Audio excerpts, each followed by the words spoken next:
வணக்கம். இங்கே நீங்கள் பார்க்குறது வீடியோவோட டைமிங்ஸ். கீழே டிஸ்கிரிப்ஷனில் போய் பார்த்தீங்கன்னா சாப்டர் வைஸ் டைம் கொடுத்துருக்கோம். அதில் எதை நீங்கள் முதல்ல பார்க்கணுன்னு நினைக்கிறீங்களோ அதை நீங்கள் ஃபஸ்ட்டு கிளிக் பண்ணி பார்த்துக்கலாம். வாங்க வீடியோக்குள்ளே போகலாம். இன்றைக்கி நம்ம பார்க்க போகிறது ப்ரிப்போசிஷனோட 5வது ஃபங்க்ஷன். அது கூடவே ஃப்ளூவெண்ட் இங்கிலீஷும் ப்ராக்டிஸ் பண்ண போகிறோம். இந்த ஃப்ளூவெண்ட் இங்கிலீஷ் ப்ராக்டிஸுங்கிறது 1000 கேள்விகளை நாங்கள் உங்ககிட்ட ஒன்று ஒன்றா கேட்போம். அதுக்கு நீங்கள் ஆங்கிலத்தில் பதில் சொல்லி பழக போகிறீங்க. இந்த வீடியோவோட சிம்பிள் ப்ரெசன்ட் டென்ஸ் 150 கேள்விகளும் சிம்பிள் பாஸ்ட் டென்ஸ் 50 கேள்விகளும் முடிஞ்சிருக்கு. இதுக்கப்புறம் என்ன பயிற்சி செய்ய போகிறோம்னா 12 டென்ஸையும் ஒரு டென்ஸாக உங்ககிட்ட கேள்விகள் கேட்கப்படும். நீங்கள் இங்கிலீஷ் கிராமர் கூட எளிதான முறையில் நீங்கள் கற்றுக்கணும் அப்படின்னா நீங்கள் இந்த சேனலை சப்ஸ்கிரைப் இன்னும் பண்ணலன்னா பண்ணி வச்சுக்கோங்க. பின்னாடி கட்டாயம் தேவைப்படும். நாம் இந்த வீடியோவில் ப்ரிப்போசிஷனல் ஃப்ரேசஸோட போன வீடியோவோட தொடர்ச்சி தான் இந்த வீடியோவில் பார்க்க போகிறோம். வாங்க நம்ம ப்ரிப்போசிஷனோட 5வது ஃபங்க்ஷன் என்னென்னு பார்க்கலாமா? ப்ரிப்போசிஷன் ஆஃப் மேனர், முறை, வழி, பாணியை குறிக்கும் முன்னிடைச்சொல்.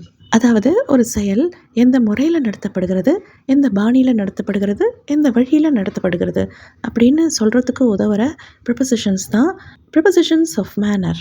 கேட்கும்போது கொஞ்சம் குழப்பமாக இருக்கலாம், ஆனால் பயிற்சி செய்யும்போது உங்களுக்கு ஈஸியாக புரியும். இதுக்கு என்னென்ன ப்ரிப்போசிஷன்ஸ் எல்லாம் யூஸ் பண்ணலாம் அப்படிங்கிறத நம்ம ஒன்று ஒன்றா பார்க்கலாம். First, she sent the message by email. நம்ம ப்ரிப்போசிஷன் அப்படின்னா என்னன்னு பார்த்தோன்னு கவனம் இருக்கா? கரெக்ட். 2 சொல்லுக்கு நடுவில் உள்ள உறவை காட்டும். அந்த 2 சொல்லு எதாவாக இருக்கும்? கரெக்ட். அந்த 2 சொல்லில் ஒன்று நவுனோ ப்ரோனோனோவோ இருக்கும், இன்னொன்று கரெக்ட். அந்த இன்னொரு சொல் ஒரு இடமா இருக்கலாம், ஒரு டைமாக இருக்கலாம், ஒரு திசையாக இருக்கலாம், இல்லாட்டி ஒரு காரணமாக இருக்கலாம், இல்லாட்டி ஒரு மேனராக இருக்கலாம். ஒரு பக்கம் உள்ள நவுனையோ ப்ரோனோனையோ நம்ம ஈஸியாக அடையாளம் கண்டுபிடிச்சிருவோம். ஆனால் இன்னொரு பக்கம் இருக்கிற இந்த 5 ஃபங்க்ஷனையும் எப்படி நம்ம அடையாளம் கண்டுபிடிக்கிறதுன்னு பார்க்கலாமா? அது ரொம்ப ஈஸி தான். 5 கேள்வி கேட்க தெரிஞ்சால் போதும். 5 கேள்விகள் என்னென்னு பார்க்கலாம். வேர், எங்கே அப்படிங்கிற கேள்விக்கு பதிலாக வர்றதெல்லாம் இடத்தை குறிக்கிற சொல்.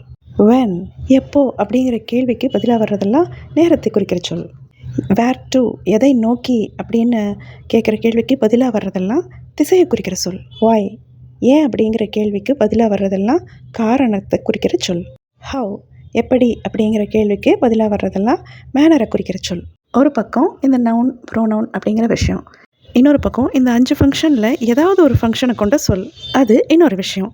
இந்த 2 விஷயத்துக்கும், அதாவது இந்த 2 சொல்லுக்கும் நடுவில் உள்ள உறவை காட்டுறது தான் முன் இடைச்சொல் ப்ரிப்போசிஷன்ஸ். இந்த கேள்விகளை கேட்டு இந்த 5 விதமான ஃபங்க்ஷனை நம்ம புரிஞ்சுக்கிட்டோன்னா அதுக்கேற்ற மாதிரியான ப்ரிப்போசிஷனை போட்டோன்னா நம்ம ஃப்ரேசஸ்களை உருவாக்கும். ஃப்ரேசஸ்களை நிறைய உருவாக்க கற்றுக்கிட்டோன்னா ஃப்ளூவெண்ட்டாக இங்கிலீஷ் பேசுகிறதுங்கிறது ரொம்ப ஈஸியாக நம்மளுக்கு வந்துடும். நீங்கள் ப்ரிப்போசிஷனோட ஃபங்க்ஷன் 1, 2, 3, 4 வீடியோக்களை இன்னும் பார்க்கலன்னா கீழே டிஸ்கிரிப்ஷனில் லிங்க் இருக்குது, போய் பார்த்துட்டு வந்துடுங்க. she sent the message by email. இதில் 2 விஷயம் என்னென்னா, ஒன்று she sent the message, அவள் மெசேஜை அனுப்புனது. இன்னொன்று ஹவ் அப்படிங்கிற கேள்விக்கு பதிலாக வர்றது, எப்படி அனுப்புகிறா, எதன் மூலம் அனுப்புகிறா அப்படின்னு, இமெயில் மூலமாக. இதில் இமெயில் அப்படிங்கிறது தான் இன்னொரு விஷயம், அதாவது இன்னொரு வார்த்தை. இந்த 2 வார்த்தைக்கும் நடுவில் உள்ள முறை உறவு பை. இங்கே பை தான் ப்ரிப்போசிஷனாக வருது. பைனா மூலமாக.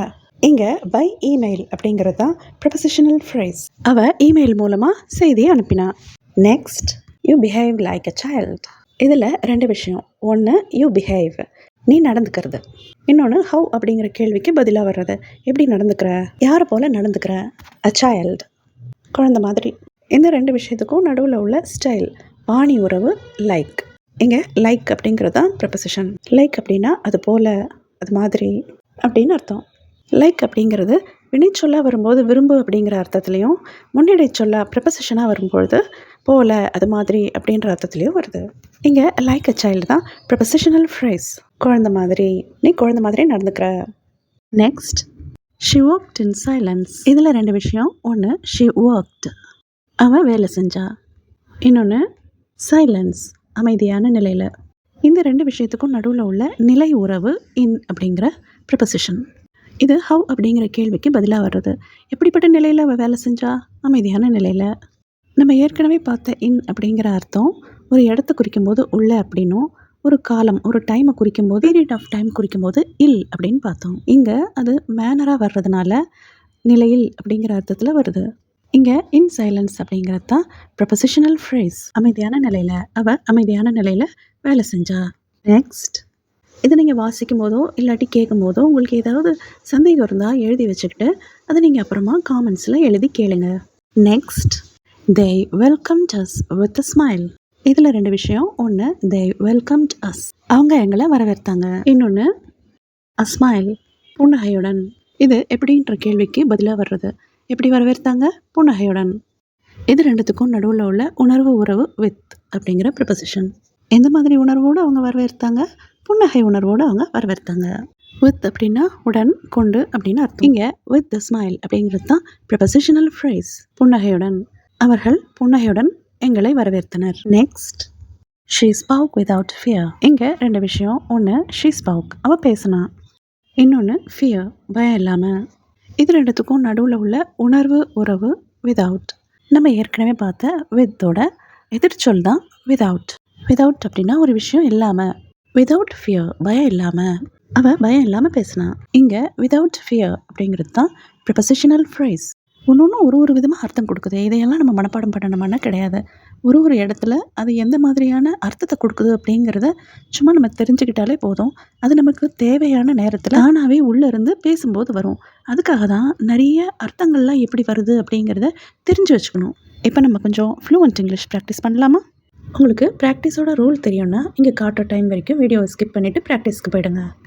நம்ம ஃப்ளூவெண்ட் இங்கிலீஷ் ப்ராக்டிஸ் பண்ணும்பொழுது ஒரு 5 கேள்விகளுக்கு இடையிலையும் இந்த ஃப்ரேசஸ்களை உருவாக்குவது எப்படி அப்படிங்கிறத படிக்க போகிறோம். இந்த வீடியோவில் நம்ம பாஸ்ட் டென்ஸ் கேள்விகளை பயிற்சி செய்ய போகிறோம். வாங்க நம்ம ஃப்ளூவெண்ட் இங்கிலீஷ் ப்ராக்டிஸ் எப்படி பண்ணலான்னு பார்க்கலாம். நான் 10 கேள்விகளை ஒரு கேள்வியை நான் உங்ககிட்ட கொடுப்பேன். நீங்கள் அதை என்கிட்ட இருந்து வாங்கிட்டு போய் கண்களையும் திறக்காமல் வாயையும் திறக்காமல் முதல் பீப் சவுண்ட் கொடுத்த உடனேயே உங்கள் மனசுக்குள்ளே இந்த கேள்வியை போய் கேட்கணும். கேள்வி கேட்ட அடுத்த நொடியே நீங்கள் ஆங்கிலத்தில் பதிலளிக்க ஆரம்பிச்சிடணும். அங்கே நீங்கள் எந்த கரெக்ஷனும் பண்ணக்கூடாது. டென்ஸ் கரெக்டாக இருக்கா, கிராமர் கரெக்டாக இருக்கா, சரியான வார்த்தையை போடுறோமா, கேள்விக்கு தகுந்த பதில் சொல்கிறோமா அப்படின்னு நீங்கள் எந்த ஆராய்ச்சியும் அங்கே பண்ணக்கூடாது. முக்கியமாக நீங்கள் கண்ணையும் திறக்காமல் வாயையும் திறக்காமல் மனசுக்குள்ளாரே ஆங்கிலத்தில் பதிலளிக்கணும். அது தப்பாகவே இருந்தாலும் சரி, ஒரு வார்த்தையாவோ இல்லை ஒரு வாக்கியமாவோ இல்லை 30 செகண்டுக்கு மேலாவோ இருந்தாலும் பரவாயில்ல. கேள்வி கேட்ட அடுத்த நொடியே ஆங்கிலத்தில் நீங்கள் என்ன இயல்பாக பதில் சொல்கிறீங்களோ அதுதாங்க ஃப்ளூவெண்ட் இங்கிலீஷ். அதை நீங்கள் கரெக்ஷன் பண்ணுறதுக்கு பதிலாக ரசிக்க ஆரம்பிச்சிங்கன்னா நீங்கள் இன்னும் அதிகமாக ஆங்கிலத்தில் பேச ஆரம்பிப்பீங்க. இந்த வீடியோ நீங்கள் முடிக்கும்போது இங்கே நீங்கள் பார்க்குற அத்தனை கேள்விகளும் ஃப்ரேசஸும் பயிற்சி செஞ்சு முடிச்சிருப்பீங்க. நம்ம கேள்விகளை பயிற்சி செய்ய தொடங்கலாமா? முதல் கேள்வியை என்கிட்டருந்து வாங்கி வச்சுக்கோங்க. பீப் சவுண்ட் வந்த உடனேயே உங்கள் மனசுக்குள்ளே போய் ஆங்கிலத்தில் கேள்வி கேளுங்க. கேள்வி கேட்ட அடுத்த நொடியே ஆங்கிலத்தில் பதிலளிக்க துவங்குங்க. அடுத்த பீப் சவுண்ட் வந்த உடனேயே பதிலளிக்கிறத நிறுத்திடுங்க. கேள்விகள்: Which college did you study in? What event do you remember most? நீங்கள் எந்த கல்லூரியில் படிச்சீங்க? உங்களுக்கு ரொம்ப ஞாபகம் இருக்கிற நிகழ்வு எது? இந்த கேள்விகளுக்கெல்லாம் எஸ், நோ அப்படின்னு ஒரு வார்த்தையில் பதில் சொல்லாமல் கூடுமான வரைக்கும் 30 செகண்டுக்கு மேலே பதில் சொல்ல முயற்சி பண்ணுங்கள். இந்த கேள்வியை எடுத்துகிட்டு போய் பீப் சவுண்ட் வந்த உடனே உங்களுக்குள்ளே கேளுங்க.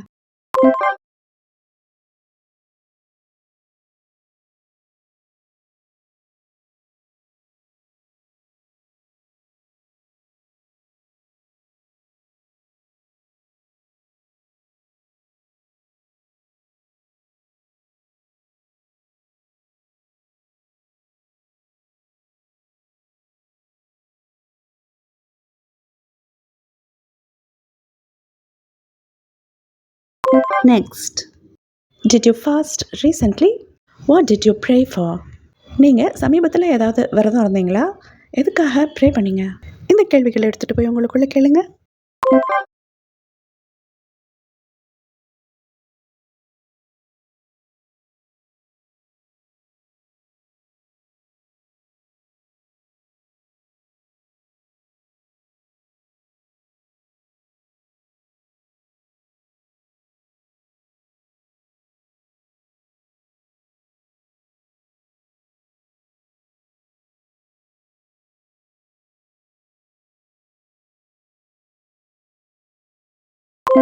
Next, did you paint your house last year?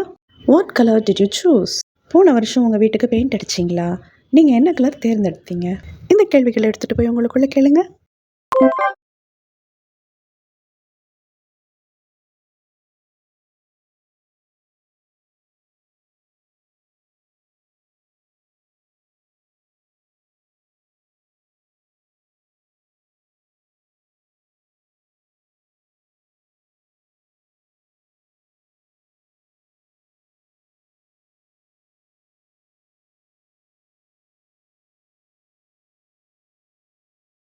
Next, did you break anything at home as a child? What did your parents say? நீங்கள் சின்ன பிள்ளையாக இருந்தப்போ வீட்டில் ஏதாவது போட்டு உடைச்சிங்களா? உங்கள் பெற்றோர் என்ன சொன்னாங்க? இந்த கேள்விகளை எடுத்துகிட்டு போய் உங்களுக்குள்ளே கேளுங்க.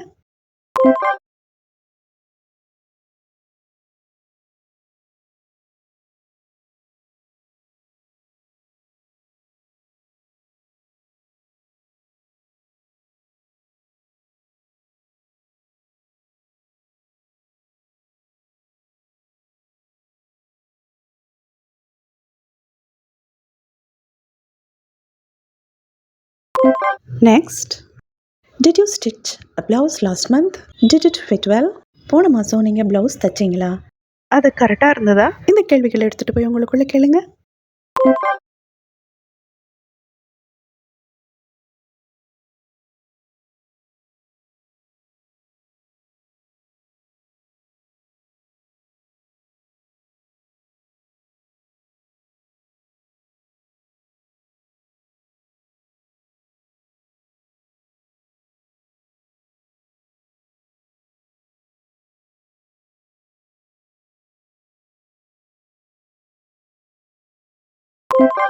Very good.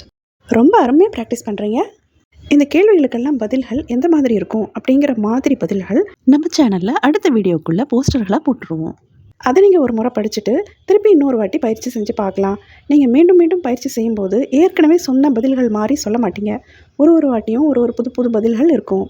வாசித்து கேட்கணும் அப்படின்னு நீங்கள் நினச்சிங்கன்னா நம்ம சேனல் பேரில் இன்ஸ்டாகிராமில் ஒரு அக்கௌண்ட் ஓப்பன் பண்ணியிருக்கோம். நீங்கள் அதில் போனீங்கன்னா இந்த பதில்கள் வாசித்து காட்டியிருப்போம். அதை கேட்டு கூட நீங்கள் இன்னொரு முறை பயிற்சி செய்யலாம். இன்ஸ்டாகிராமோட லிங்க் நம்ம சேனல் பேஜ்லேயே இருக்குது. நீங்கள் அங்கேருந்து ஃபாலோ பண்ணிக்கலாம். இல்லைனா நீங்கள் வாட்ஸ்அப் சேனல் லிங்க் வழியாகவும் போஸ்டரை படிக்கலாம், இல்லாட்டி கேட்டும் தெரிஞ்சுக்கலாம். அந்த லிங்க்கும் நம்ம சேனல் பேஜ்லேயே இருக்குது. அங்கேருந்து நீங்கள் ஃபாலோ பண்ணிக்கலாம். அடுத்த வீடியோவிலேருந்து நம்ம கேள்விகளை எப்படி உருவாக்கலாம் அப்படிங்கிறது தான் பார்க்க போகிறோம். நம்ம சேனலை சப்ஸ்கிரைப் பண்ணலைன்னா சப்ஸ்கிரைப் பண்ணி வச்சுக்கோங்க. மற்ற கேள்விகளை நம்ம அடுத்த வீடியோவில் ப்ராக்டிஸ் பண்ணலாம். தேங்க்யூ.